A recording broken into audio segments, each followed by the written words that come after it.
Hello everyone, and welcome to today's webinar, Avoiding Hurdles in Molecular Assay Development. I am Jennifer Woods of LabRoots, and I'll be your moderator for today's event.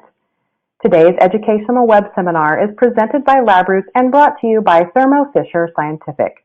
To learn more, visit thermofisher.com.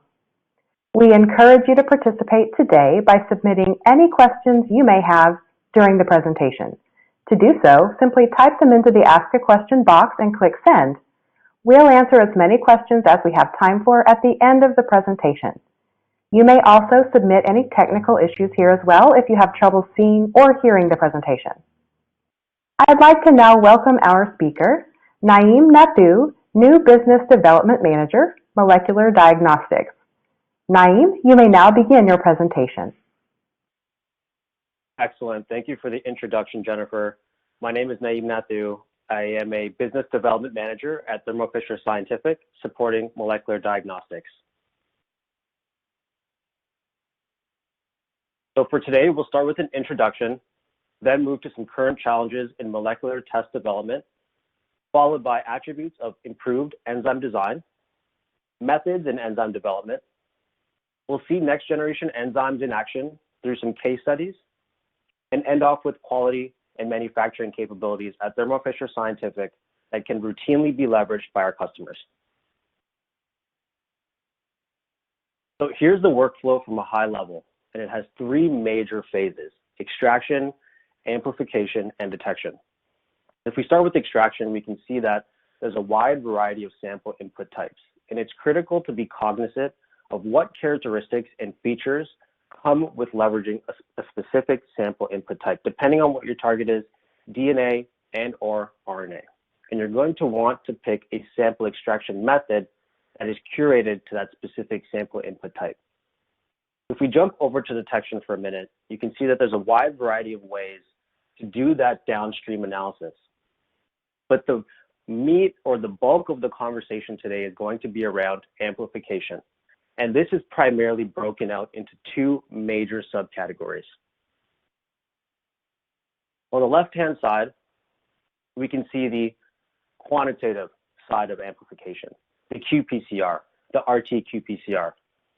It is a real-time analysis. It has the benefits of accuracy, speed, and specificity, and it measures the load of your specific target. In this particular instance, we've called out infectious agents. It's great for things like target detection, target quantitation, and genotyping. On the flip side of this, we have isothermal amplification, or endpoint PCR. This is more of the qualitative side of amplification. It measures the presence or absence of your target of interest, and in this case, again, we've called out, let's say, infectious agents. It has the benefits of speed, simplicity, and ease of detection, and more recently, it's become quite popular in the field of POC or in-field diagnostics. It gives the ability for that rapid diagnosis of whether your target is present or absent. So when we talk about amplification, there's going to be some challenges or key features or things that you're going to want to consider along the way through your assay development. So if we focus on the performance aspect, there are going to be challenges you may come up against regarding accuracy, or reproducibility, or specificity, and or sensitivity. On the other side, or on the other hand, you'll have the operational parameters regarding your assay. How easy is it to access your test? How easy is it to use your test? Is it just as simple as putting your sample in and hitting a button, right? And of course, the time to obtaining those results. How fast and how scalable can we get those results from the time that we start that assay?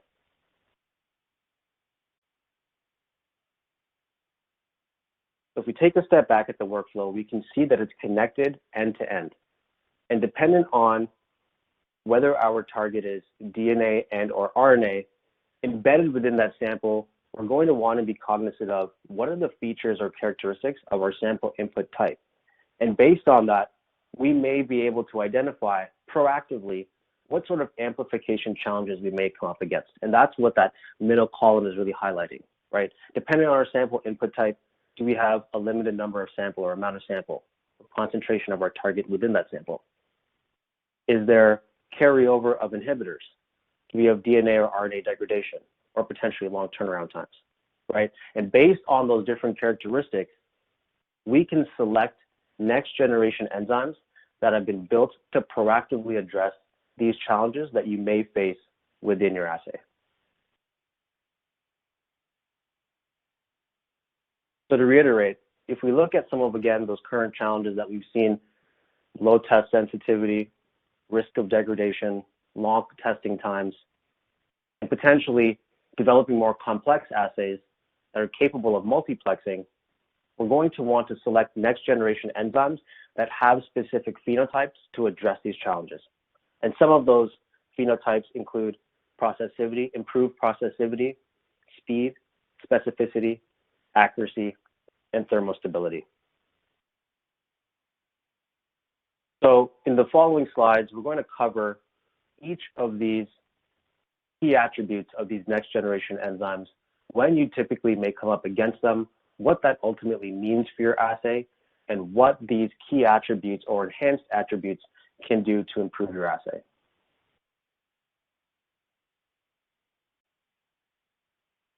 So let's start with specificity.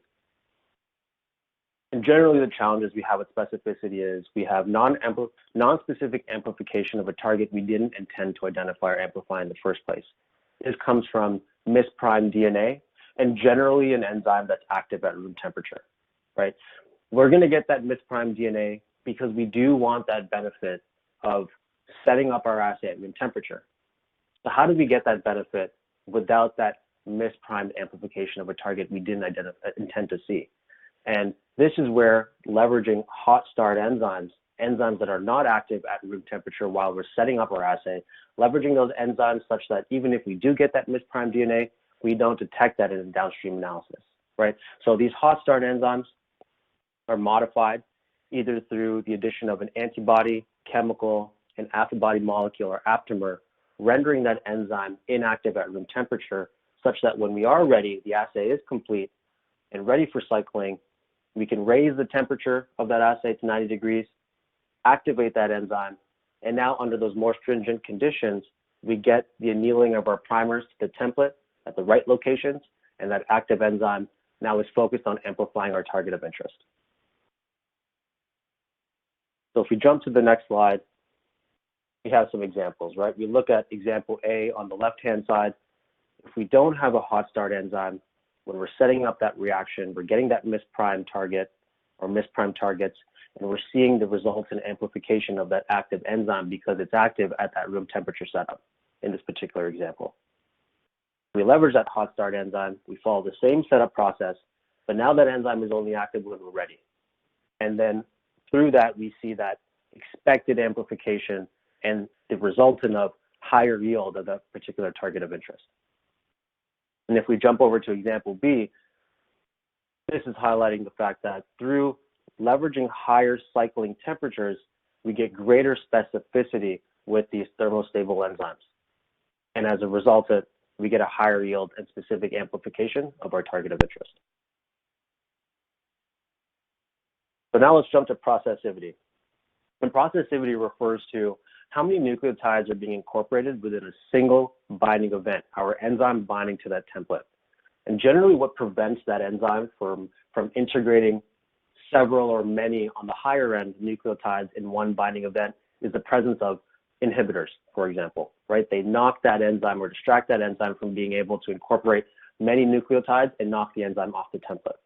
So the resultant of that is shorter amplicons or cDNA, and we get low processivity of this enzyme because now more enzyme binding events have to occur in order for us to get a full-length cDNA. So the best way to overcome this is to leverage enzymes that have inhibitor tolerance, and through that, they're able to incorporate, they can withstand the presence of those inhibitors and incorporate many nucleotides at the same time or the same binding event. And ultimately, that means improved processing power, which ultimately will mean for your assay, full-length amplicons.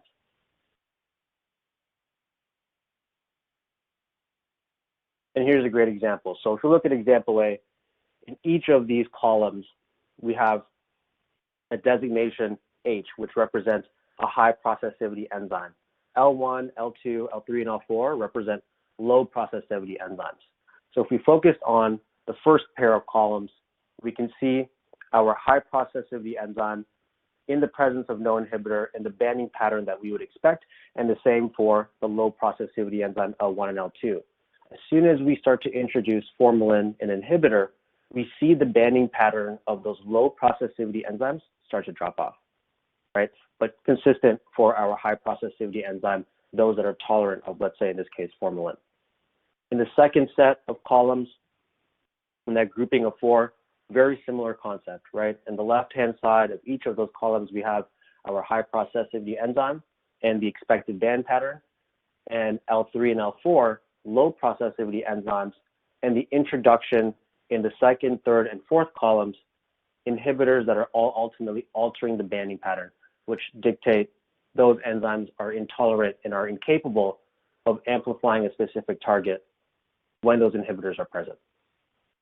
So if we jump to example B, there's a numerical representation of that data, right? That transcriptional efficiency that we can see with high processivity enzymes versus those low processivity enzymes that are denoted in those blue bars.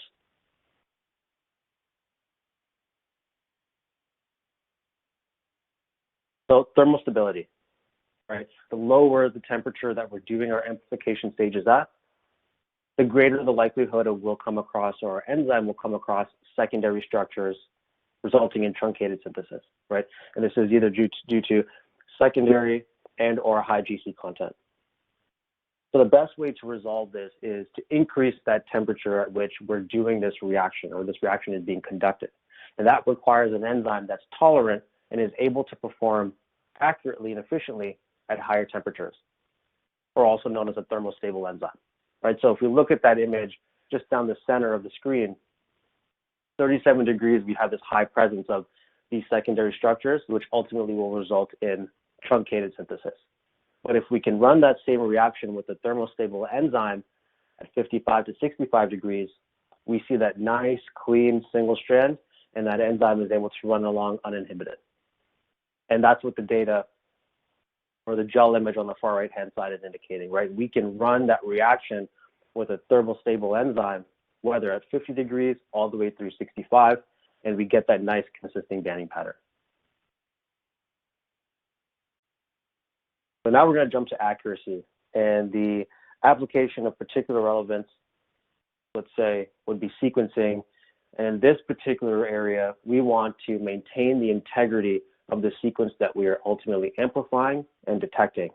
So here we're going to want to leverage high fidelity enzymes with extremely low error rates, right? And if you look at our benchmark enzyme, Platinum Superfy 2, in comparison to those that are offered by our industry peers, you can expect up to 350 times the accuracy as compared to the conventional Taq DNA polymerase.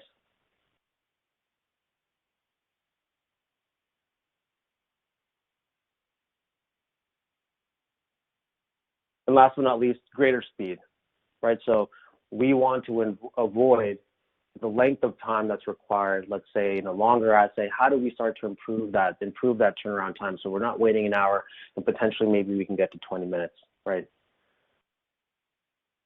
And in the example on the right-hand side, we can see, again, a flagship enzyme, our Platinum 2 Taq hot start DNA polymerase.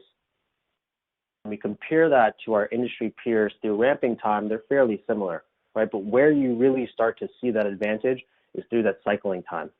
And through the course of those multiple cycles, you are now starting to cut down the length of time, the total time it takes for you to complete that assay. And using an enzyme like this, you can achieve up to 4 times faster synthesis than conventional Taq DNA polymerase.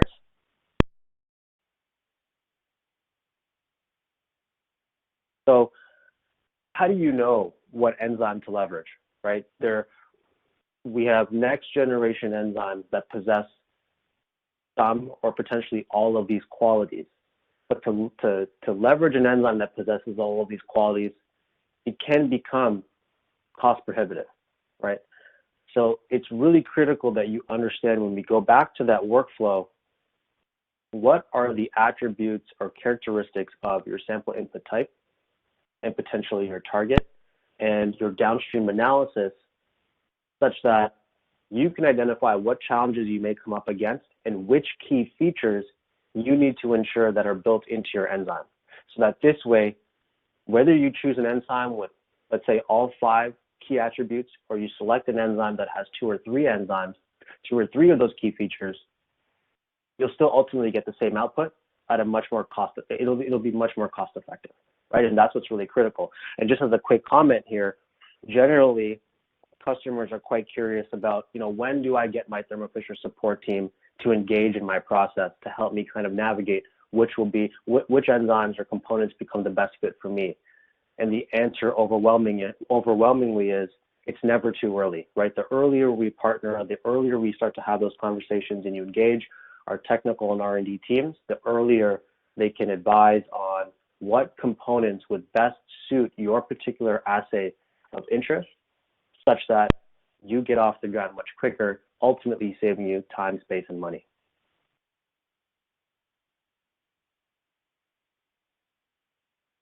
So if we look at protein design and the development of this next generation enzymes, it comes from 2 different sides. We have the protein design side, where we can leverage things like rational design, site-specific mutagenesis as an example, protein fusion technology. We can leverage protein evolution. It's directed to push the enzyme to develop a specific phenotype or characteristic. Or we can go to natural sources of biodiversity, those atypical climates, to find enzymes that perform under unique conditions. On the flip side of that, our enzymes come with a wide variety of buffers. And that chemistry, it's a joint chemistry approach. Can we tweak that buffer to optimize the activity of that enzyme? And if we take it a step further, and certainly as the market evolves for how do we develop, let's say, enzyme that is capable of being, stable or good at room temperature, or creates lighter transportation costs, or can be used in the field. And this is where we start talking about buffer formulations that have no glycerol, right? And we talk about those lyo-ready products or lyo-ready enzymes.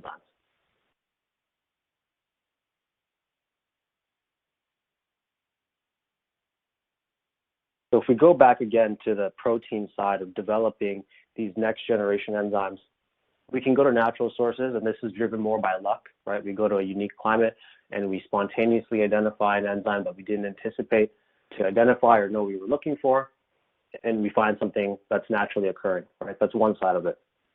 Then we can take control and maybe pivot into rational design based on our understanding of what that enzyme looks like from a structural perspective. How do we start to tweak that structure by altering the amino acid composition, right? And ultimately to improve the activity of that enzyme or change the phenotype of that enzyme. And then finally, protein evolution.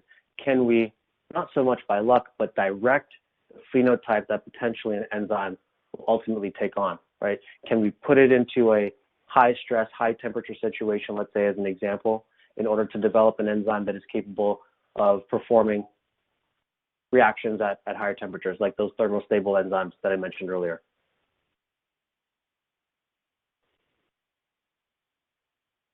So here's an example of that directed evolution, driving that enzyme to have a particular phenotype by mutating existing enzymes.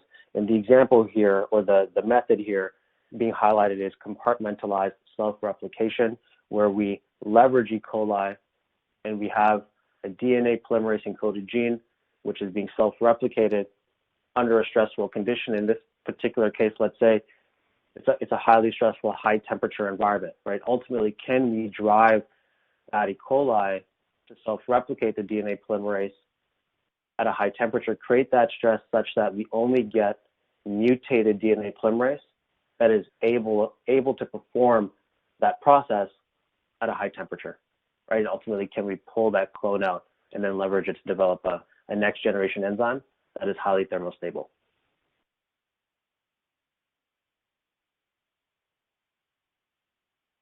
Another example being the enzyme fusion technology, right? So we see this in high fidelity DNA polymerase.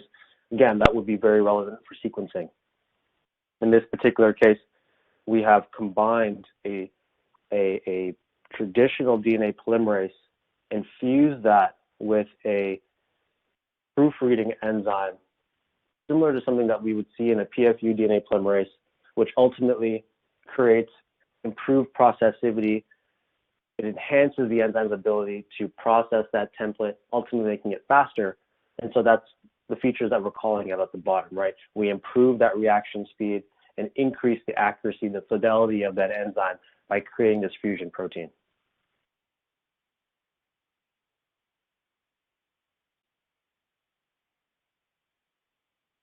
So when we talk about advances in enzyme development, it's a combination or it's a multi-pronged approach. Protein evolution, buffer innovation, directed mutagenesis.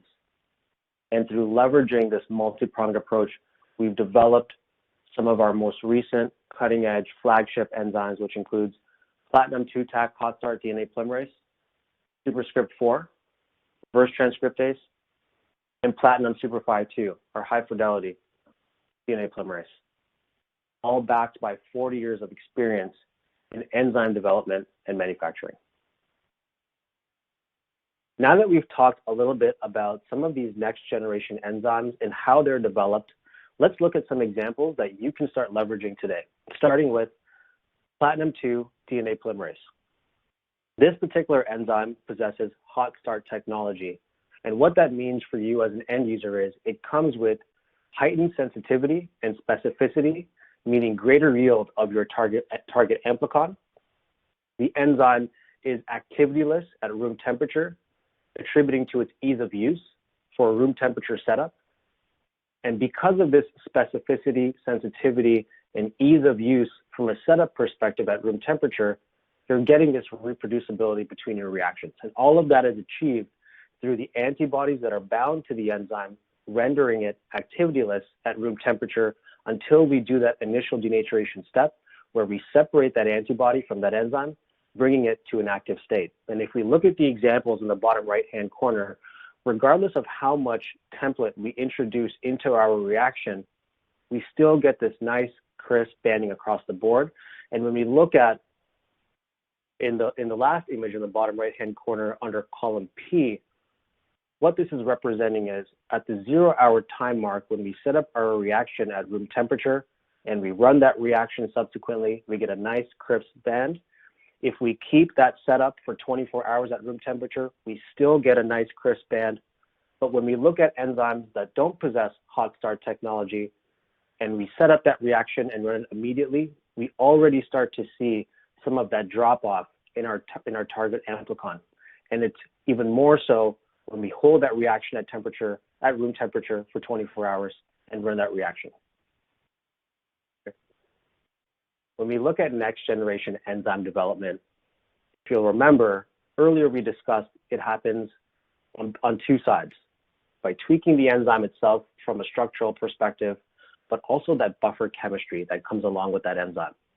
And in this particular instance, by tweaking the buffer that comes with platinum 2 DNA polymerase, we can start to improve the speed 4 times faster than a conventional Tac DNA polymerase. We can start to elevate the enzyme's ability to tolerate inhibitors, and we can also elevate the enzyme's ability to amplify difficult and GC-rich targets. And all of this attributes to time to results, improved ease of use, and versatility. So if I can draw your attention to the bottom right-hand corner of this slide, and we look at the gels again, we can see that whether inhibitors are present or not present, that enzyme is able to accurately amplify our target amplicon with a nice crisp band.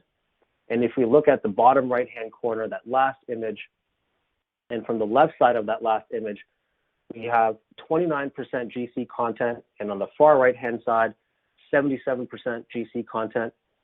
Regardless, we are seeing nice, crisp, consistent banding, indicating that this enzyme is able to perform accurate amplification even in GC-rich targets.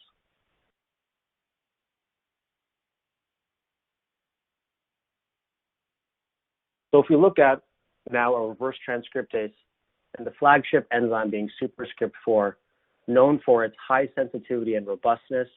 This particular enzyme can reduce CT values by as much as 8 cycles when we talk about Rtqpcr. It has the added benefit of high tolerance to inhibitors in sample, and it's super fast, right? 10 minutes to reaction time. The key attributes are elevated attributes, sensitivity, reproducibility, time to results, ease of use, and versatility. And the image I'd like to call out on the far right-hand corner, we can see superscript 3 and superscript 4 have this nice consistent banding pattern actually between each other.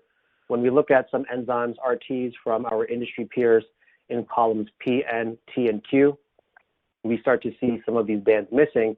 And when we compare both superscripts, superscript 3 and superscript 4, we can see that improvement in this next generation iteration of superscript 3 being superscript 4.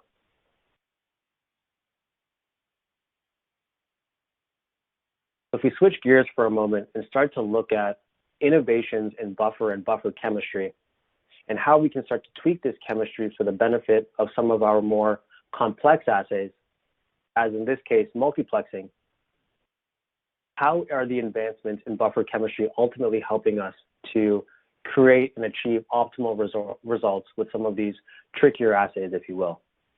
And in this instance, when you're dealing with multiple primer pairs, one of the biggest challenges is going to be how can you quickly calculate what that optimal annealing temperature needs to be for your primer pairs so that you're able to amplify your targets without compromise. And as we can see here, by tweaking that buffer chemistry, and in this instance, developing a buffer that is capable of enabling all of our primer pairs to universally anneal at a temperature of 60 degrees Celsius without sacrificing the amplification of any one of our given targets, now we are starting to elevate the performance of our enzymes and our reactions through ease of use, again, specificity, multiplexing, and versatility. And that's what that image is showing you on the bottom right-hand corner, right? Across the board for each of our target amplicons, all of them are being amplified, nice, crisp, and clear without compromise.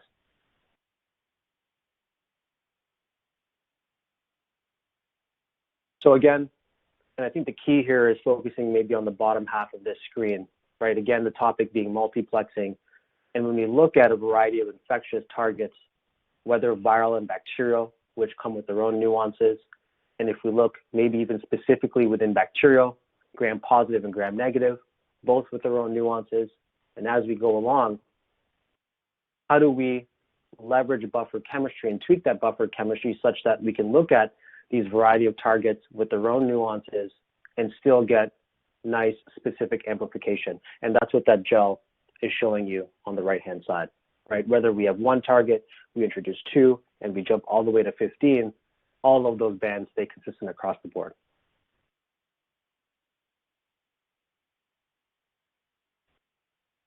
If we take buffer chemistry one step further and start to talk about some of these more recent market trends, maybe past 12 or 18 months or so, point of care diagnostics, leveraging assays and cartridges, but even how do we eliminate cold transport or cold storage or extend shelf life? This is where lyophilization compatible assays and as an extension, lyophilization compatible enzymes come into play. And existing buffers contain glycerol, which makes them incompatible with lyophilization. So can we develop buffer and buffer chemistries that don't possess glycerol without compromising the performance of our enzymes? And we offer these lyo-ready options for our reverse transcriptases, our polymerases, our master mixes, as well as our PCR enhancers like RiboLock inhibitor.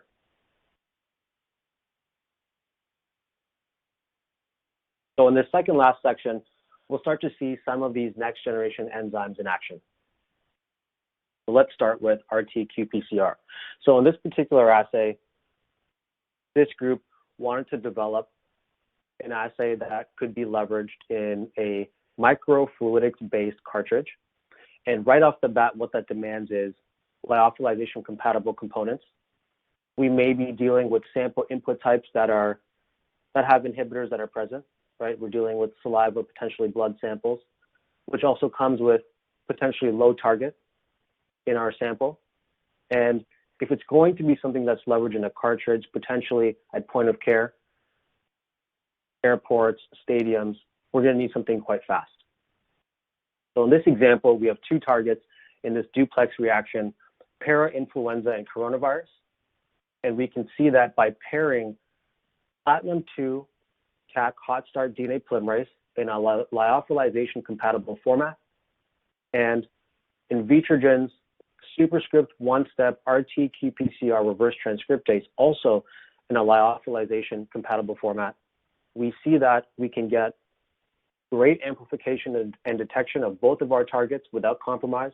And when we compare that with some of the options that are available on the market from some of our industry peers, the performance is head and shoulders above, right? Demonstrating fast, highly efficient, and robust amplification of our viral RNA targets.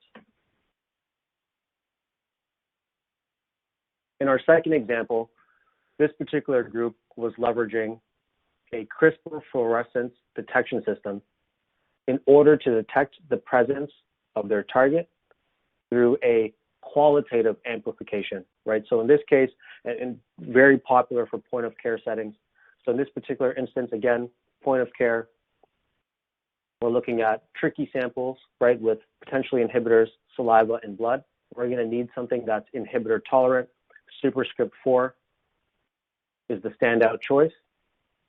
And because of the specificity that is required for our guide RNA and Cas12a complex partnered with that fluorescent probe, the specificity that is required for that complex to detect that target of interest, we're going to need a high fidelity enzyme, a proof-meeting enzyme, and in this case, the flagship enzyme being platinum superfide 2 DNA polymerase, right, to preserve that sequence such that we get accurate detection, cleavage of our probe, and subsequent detection.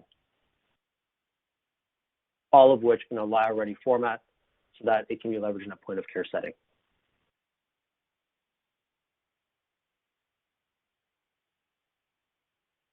In this third example, another really hot topic, right? Isothermal amplification. Very similar concept. Great for utility in the field for point of care settings. Again, we're going to be dealing with potentially trickier samples, inhibitors. Superscript 4 RT will be the enzyme of choice, and leveraging an isothermal enzyme, in this case, a BSM DNA polymerase. Right? All of which in a lyo-ready format.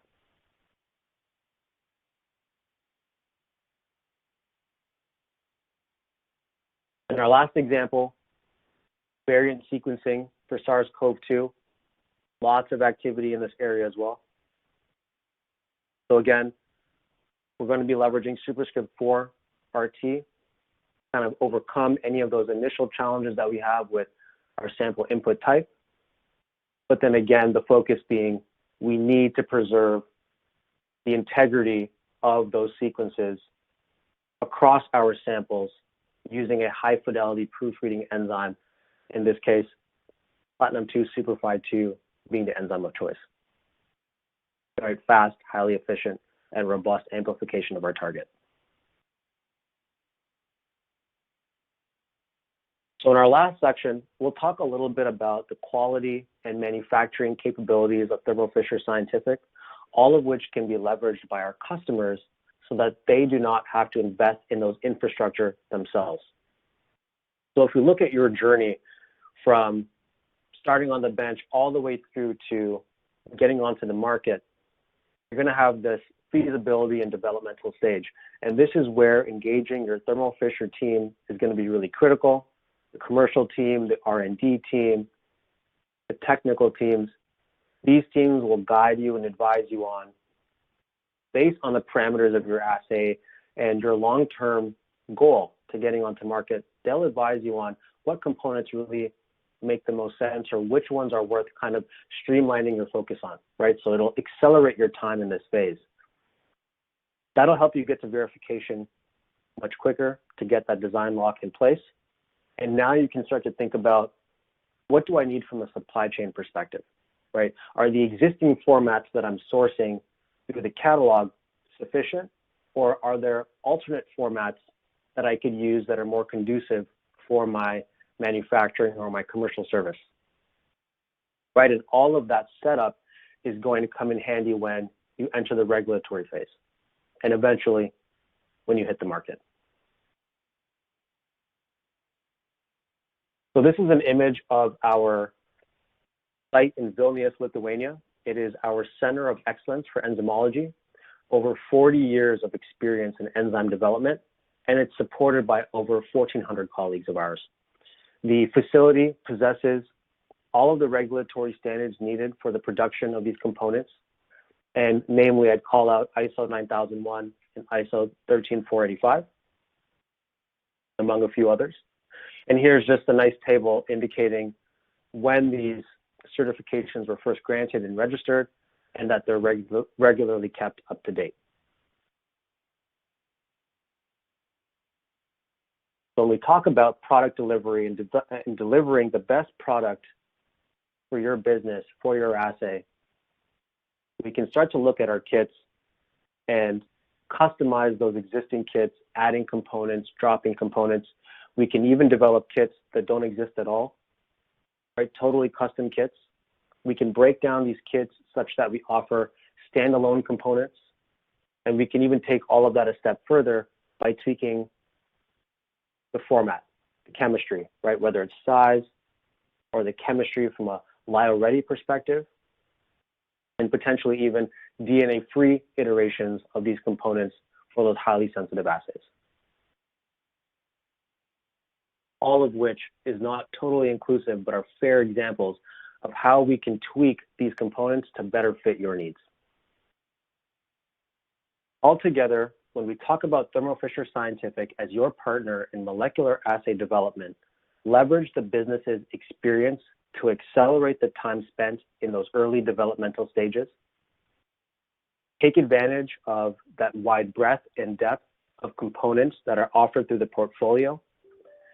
Take it a step further with integrated and customized solutions that best fit your business and commercial service or product.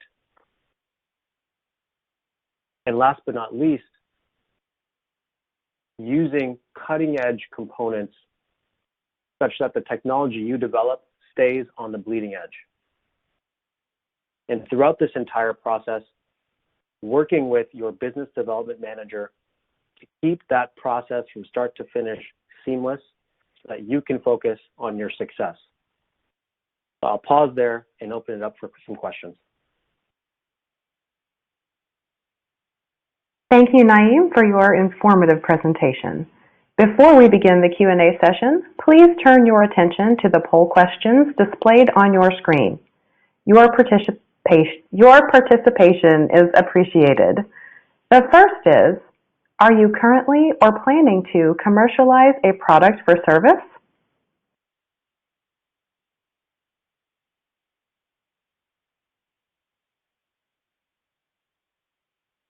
Next, would you like to receive a quote from Thermo Fisher Scientific?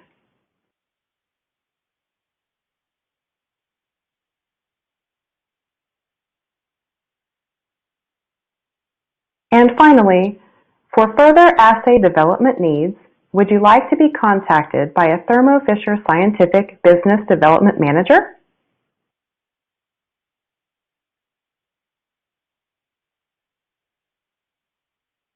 We will now start the Q&A portion of the webinar.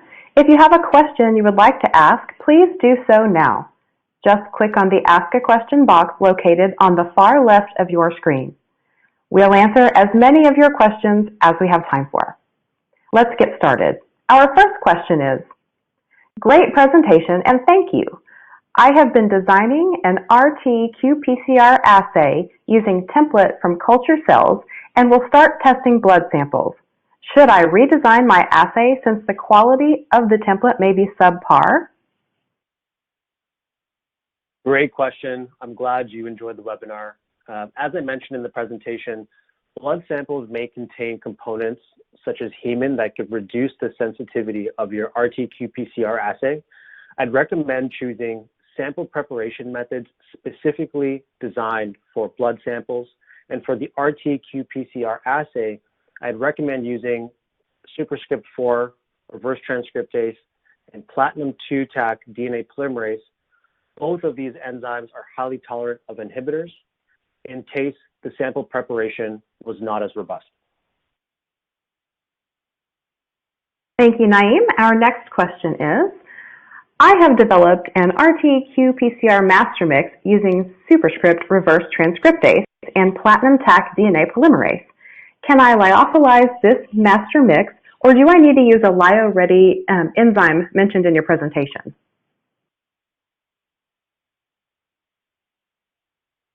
Another great question. So in the case of both of these enzymes, the buffer contains glycerol. And unfortunately, the presence of that glycerol is ultimately what makes these particular enzymes and the buffers incompatible with lyophilization. So you'll need to remove the glycerol from the master mix, which is extremely difficult. But the good news is both of these enzymes come in a format that is lyophilization compatible, both superscript RT and the platinum Tac DNA polymerase. And you can expect to get similar performance in using the lyo-ready format with little optimization. Great. Thanks again, Naeem. It looks like we have time for one more question. Thank you for your talk. I like the idea of eliminating the sample preparation step, especially when I'm starting with low amount of template in cerebrospinal fluid. Which enzymes do you recommend for real-time PCR assay? And do you have samples that I can test? You're absolutely welcome, and thank you so much for attending. If you're planning to minimize the sample prep step, then I would highly recommend using enzymes with high sensitivity, again, such as platinum 2-Tac DNA polymerase. If you're starting with an RNA target, then certainly I'd suggest including superscript 4 reverse transcriptase. Both of these enzymes have the highest sensitivity, highly tolerant of inhibitors with the added benefit of speed. We can certainly offer you some samples to test, both in glycerol or lyo-ready formats.